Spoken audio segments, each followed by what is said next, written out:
آپ جانتے ہیں کہ 1912 کے اندر طرابلس میں ایک جنگ ہوئی تھی اور اس میں بہت سارے مسلمان شہید ہوئے تھے۔ مسلمانوں نے اپنی بقا کی یہ جنگ لڑی تھی۔ تو اب اقبال اس کا حوالہ دے کہ حضور کی بارگاہ میں ایک اللہ اکبر گراں جو مجھ پر ہنگامہ زمانہ ہوا، گراں مجھ پر جو ہنگامہ زمانہ ہوا، جہاں سے باندھ کے رخت سفر روانہ ہوا۔ یہ تصور کی کائنات ہے۔ فرشتے بزم رسالت میں لے گئے مجھ کو،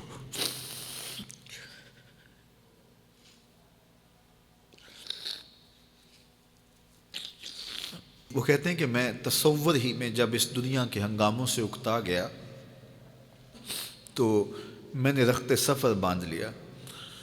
اب شام و سحر کے سفر میں میرے پاس سواری کوئی نہیں ہے اور جاؤں تو کدھر جاؤں، لیکن دنیا سے اکتا کے سامان سفر باندھ کے اپنے دل اور روح، اعلیٰ حضرت نے کہا تھا نا، جان و دل ہوش و خرد سب تو مدینے پہنچے، تم نہیں چلتے رضا سارا تو سامان گیا۔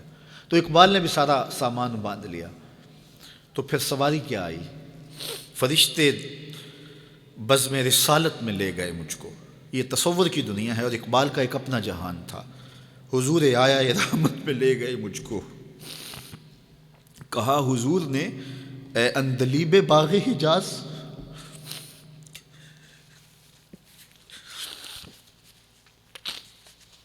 کہا حضور نے اے اندلیب باغ حجاز، کلی کلی ہے تیری گرمی نوا سے گداز، ہمیشہ سرخوش جام بلا ہے دل تیرا، فتادگی ہے تیری غیرت سجود و نیاز، نکل کے باغ جہاں سے رنگ بو آیا، نکل کر باغ جہاں سے رنگ بو آیا، ہمارے واسطے کیا تحفہ لے کے تو آیا۔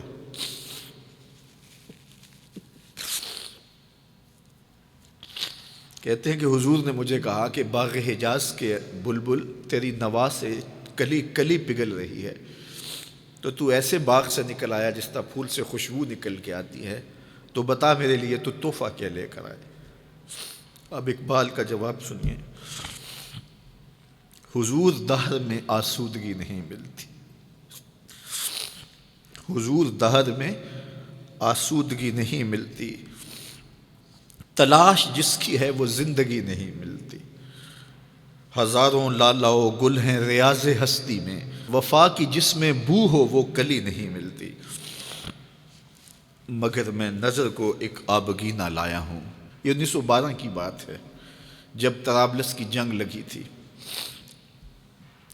مگر میں نظر کو ایک آبگینہ لایا ہوں، جو چیز اس میں ہے جنت میں بھی نہیں ملتی، جھلکتی ہے تیری امت کی آبرو اس میں، طرابلس کے شہیدوں کا ہے لہو اس میں۔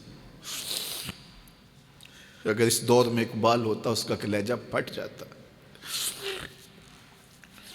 اللہ اس شخص کی قبر پہ کروڑوں رحمتوں کا نزول کرے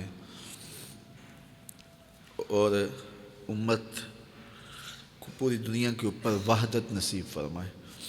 یہ امت علم کی، عمل کی راہوں سے گزر کے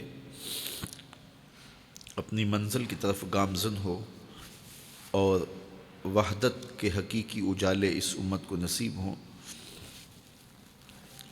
اور بھٹکا ہوا آہو پھر سوئے حرم پہنچے اور یہ امت ایک منزل کی طرف وحدت فکر کے ساتھ، وحدت عمل کے ساتھ آگے بڑھے اور کھویا ہوا وقار اس کو نصیب ہو۔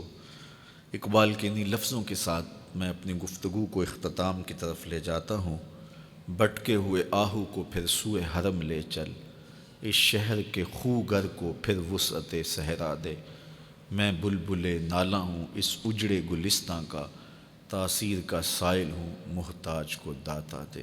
فکر اقبال کی روشنی میں اللہ ہمیں آگے بڑھنے کی توفیق دے۔